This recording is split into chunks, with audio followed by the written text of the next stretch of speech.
Good afternoon, everyone. Today I want to talk to you about my neck assembly. This will be a quick, shorter video than most. It wasn't very difficult. I do want to start out by going back to the eMove homepage, like I always do.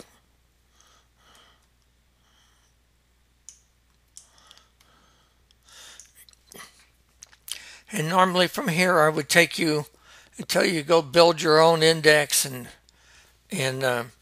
come down here and grab the neck and jaw. Well, I did that, and this is the old neck. So there wasn't what I really didn't find much help here. It was that dated. The old neck is completely different. But I was able to go to the parts and download all the parts. But the parts are for the new neck. And they don't look anything like the tutorial. It seems like there may be a couple of appendix left in here. These nut and bolts, I didn't see a need for those. And this speaker box here, I don't think I need that. I think the new ones are going to put it up in the ears, so I didn't print that one either. Just so you know what I was doing there. After I tell you to go to the tutorial and basically start with what Gail has for you there, then I tell you to go to YouTube and look up other people's videos on how they did this. Well, I went to YouTube and there's the old neck and what looks like an even older neck out there, but I didn't find anything on the new neck. So that wasn't much help. So I went to the forum to ask the guys, hey guys, what's going on, to see the history on that. And when I typed in the neck, all the comments that I could find were old neck. So I didn't get much help there. So I did my own thing, and I did it based on a drawing. So let me get started with that. And hopefully when I post this video, maybe it's the first one on the new neck. I don't know. I don't think so, but I didn't find the others. So let me drop down here and get started on my introduction. Today there'll be no live demonstration. Again, I have limited camera capability. But I do have some videos that I wanted to share.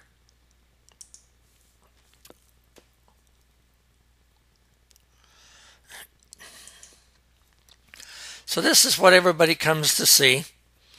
This is the video, and what I'm going to do here is I'm going to demonstrate the three motors. I'm going to demonstrate the head rotation, the jaw lift up and down, and of course the tilt motors back and forth.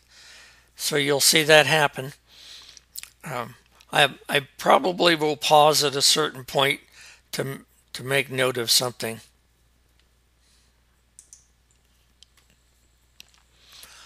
Okay, so here's head rotation.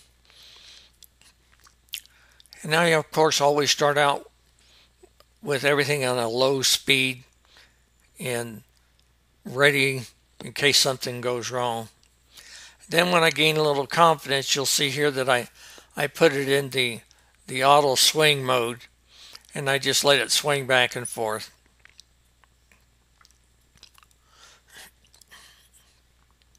Nice smooth action. Everything worked like a champ. It wasn't difficult to build.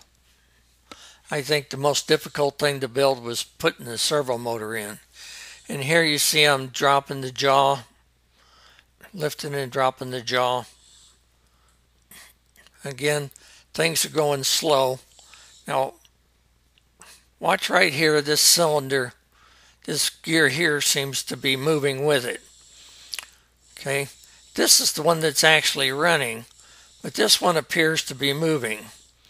And the reason for that is I don't have any power on those servos. And so that front servo motor is strong enough to overcome those. And here's the motor tilt. Now I'm going to spend most of my time talking about this motor tilt.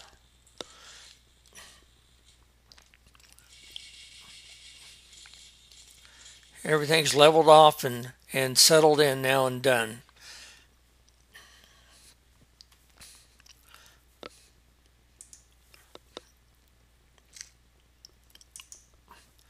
Now, before we get into more detail, I wanted to go over the electrical connections so that people can see on the electrical diagram what I'm working on. And I was a little surprised, pull that up that way, that there's 2 neck boards involved. Here's the tilt master and the tilt slave. Here's the articulating neck, and then up here is the head rotation. So off of the B board, right here you see neck B and neck A. So off of the B board, which is the left Arduino, he's showing that he's controlling 2 servos. He's controlling the head rotation right here. And then off of 12, he's controlling the articulating neck. Then off of the A board, he's controlling the master for the neck tilt operation. And of course, then here's the slave over here. I'll change that arrangement in my layout, I think, and you can do that to the software just by which board you assign everything to. And what I'm going to do is I'll take the articulating neck and I'll take it off of this board and I'll put it over here and assign it to pin 13 instead of pin 12. And then that way, the reason I'm doing that, see, this head rotation is physically in the head. So the cable has to route out up into the head. Whereas the articulating neck and the tilt master are all in the torso. So I can put one board in the torso and one board in the head, and it'll be an easier arrangement. That's my thinking right now. I hope it works.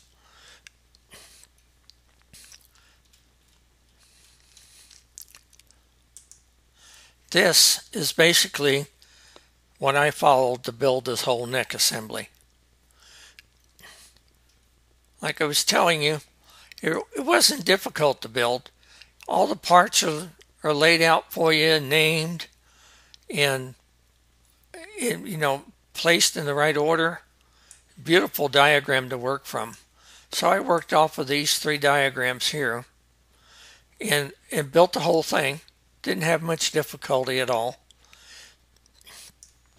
I will tell you here on this piece here where I mounted the servo hosters, right, when I put these screws through onto the back side over here, I used double nuts and I double nutted.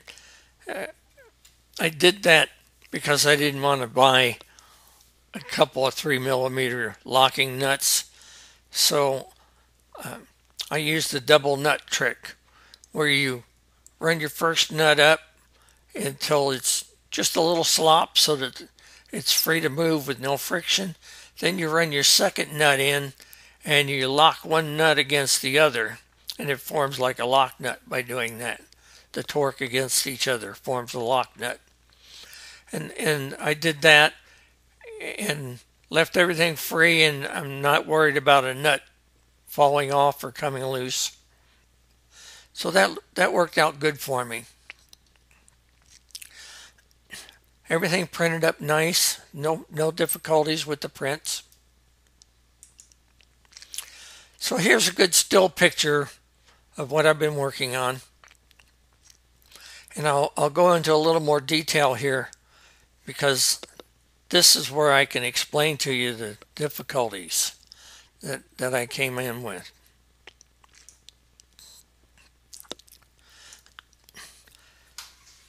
The design is pretty good. I wouldn't fault it. I couldn't have done as good. All right, so I'm not really trying to destroy the design, but one problem I had with it was there was no free end, no readily available free end in order to be able to make a fine-tune adjustment. I found my way around that by using the slave motor as my free end.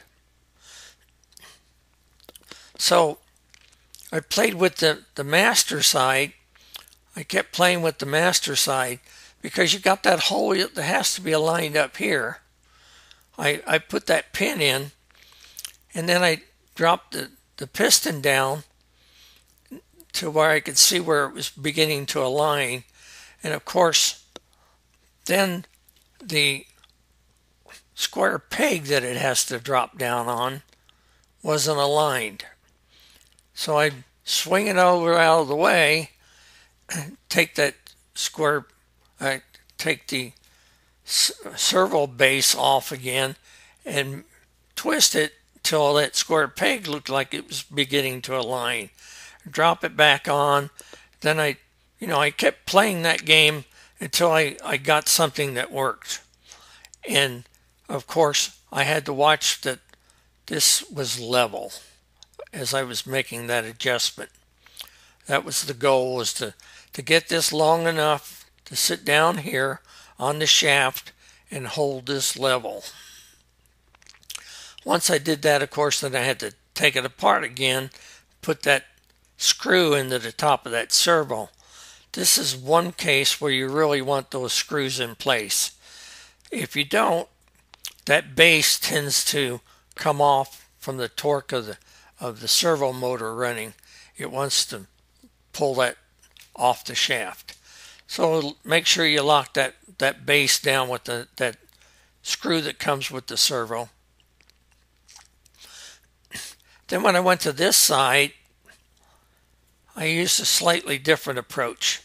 I again locked it in with that screw, got this down close, but here, with no power on, okay, on the servos, no power on, I was able to go ahead and screw this base on and then freely turn that servo by hand until it lined up with the square and drop it in place and lock it down. And I was able to do that because that's the slave motor. And so it has no control potentiometer in it. And that motor is just doesn't care where it's at. It's going to start from wherever you put it, and it's going to follow the voltage being fed from the master. So that became like my free end, where I could spin and make my final adjustment. I would say that if I built this neck again, I would probably go ahead and leave these screws out, mount everything in, and then turn both of these piston bases until I got it level and adjusted, got this all sitting here nice and level like I wanted it. And then I would drill my own holes and put my screws in my holes.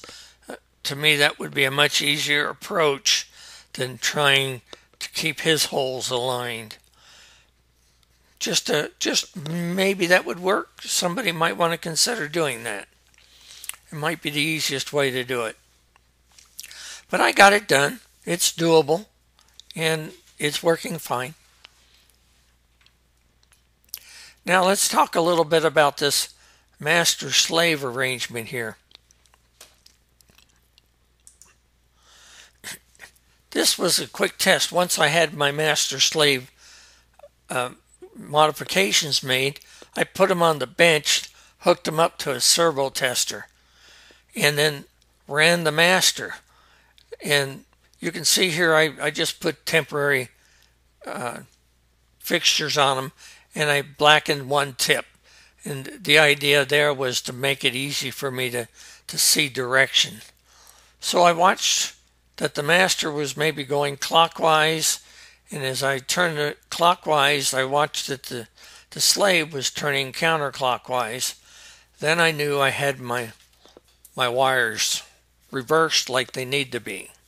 Okay, so quick little test before I installed everything and try to use it. Now the modifications themselves are just like the 805.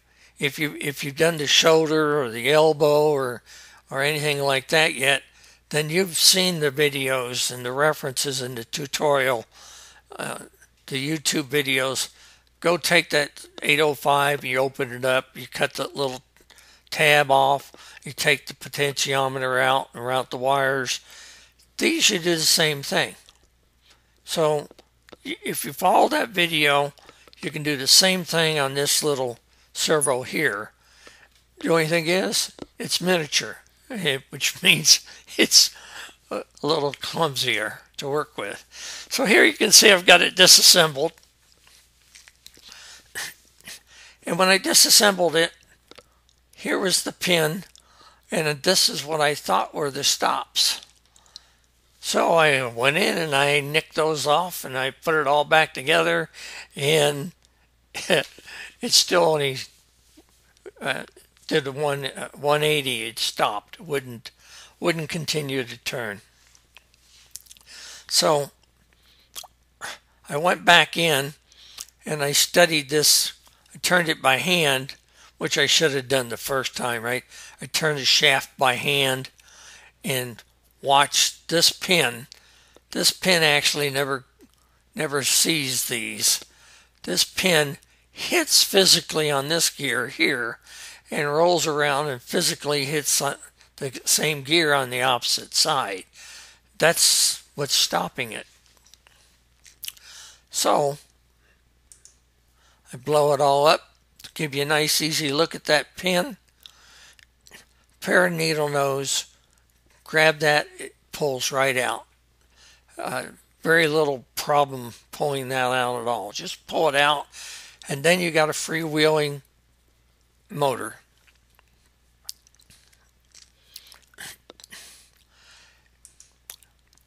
I want to come back to this picture for another second and blow this section up. To me, this was the hardest part. You know, all of these have got that O-ring gasket around the edge, right? You can see it there. See that O-ring gasket? Well, if you look right here, it's missing. It popped off on me, and it goes in under that gear here and comes out over here. So getting that gasket back out, I took a toothpick and put it down in there and pulled it back out, and kind of had to hold it while I did it the reassembly. So just be careful of that gasket. That little thing can be a little bit of a problem if you're playing with it. I've showed you that. So now I want to set this aside, and I want to call up the software. We'll take a look at My Robot Lab. Now this isn't live. Like I said, I just showed you the videos of what I did, but I wanted to show you what I did in Robot Lab real quick. And back some pictures up right here. See, everything I've done here, you can't get this perfect.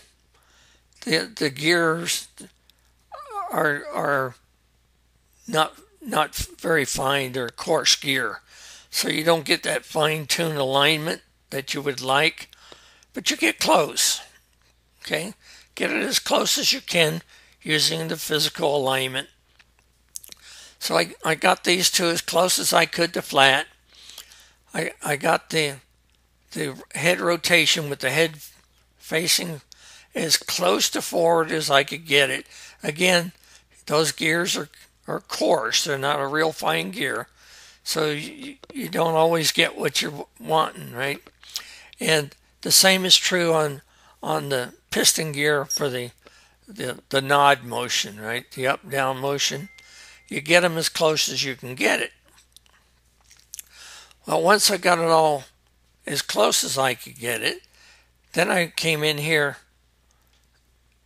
Let me slide that over. Maybe I can show them both at the same time here. I think that's a useless clause. But here on the rotate head, when I turned around and I looked at him, he was cocked to one side. So what I did was I adjusted the rest position and again I used the rest because when you go to the basic screen, you can click rest and it's a fixed movement to that position, where all the others you do off the slide, and I have a terrible tremor, so I try to use the rest as my alignment tool. So using rest, I discovered I just kept moving rest to one side till that head straightened out. And on my robot, the rest position is going to be 114 degrees. That centered his face. Once I had his face centered, then I adjusted my minimum and my maximum for even rotation in each direction to my liking. So I liked what it looked like at 59 degrees and 169 degrees. Your settings may be totally different, but that's how I did mine. On the roll neck, I couldn't, at 90 degrees, his head was still down. So I lifted it up using the rest position. My rest position came out at 105. And then I did my min and max adjustments so that I got what I considered to be a nice nodding motion on his head. And then I repeated this again on the tilt, master and slave. So my head was not sitting vertical. It was tilted. So I used my rest adjust until I got my head vertical. That became my center point. And I adjusted, well, here I forgot to set them on this one. But I keep a record of them here. See, the roll neck should have been set at 45 and 165. Okay, right here. I would have set this for 45 and 165. And that gives even tilt on the neck. But at rest, I end up vertical again. That's how I use the electrical to compensate the mechanical. I hope this little video, although none of it was live, you didn't get to see any of it live, I hope it proved to you that this is doable and a very easy neck. And it looks like it's going to be a good solid neck. So I'll let you see him spin again.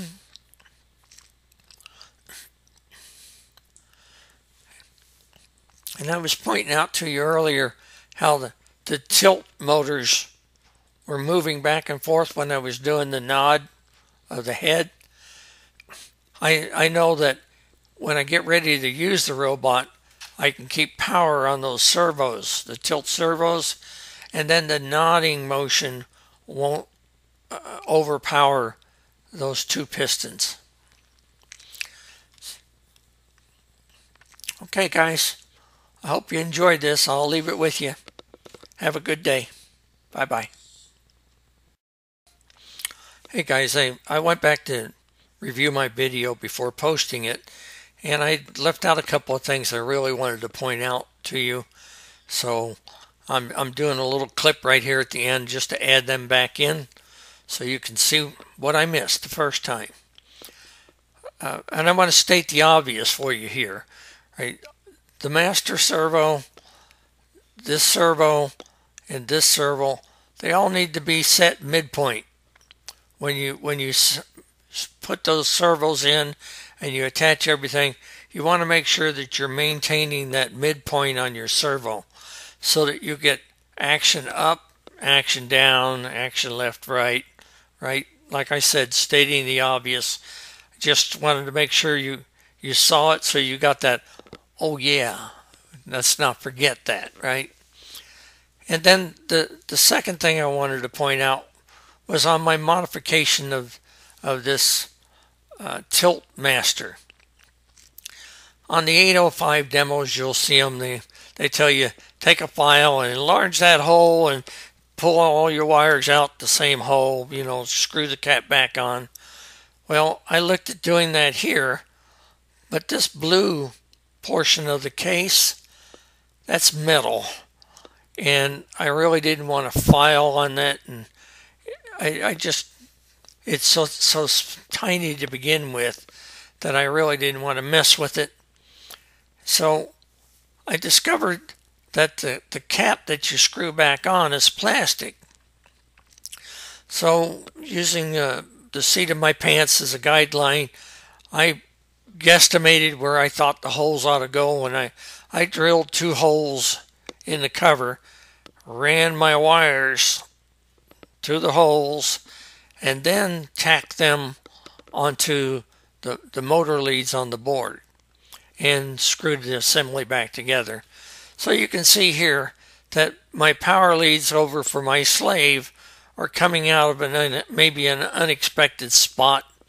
I wanted you to know why.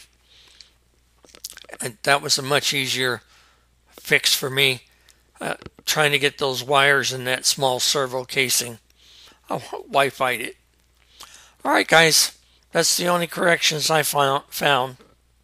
Bye-bye.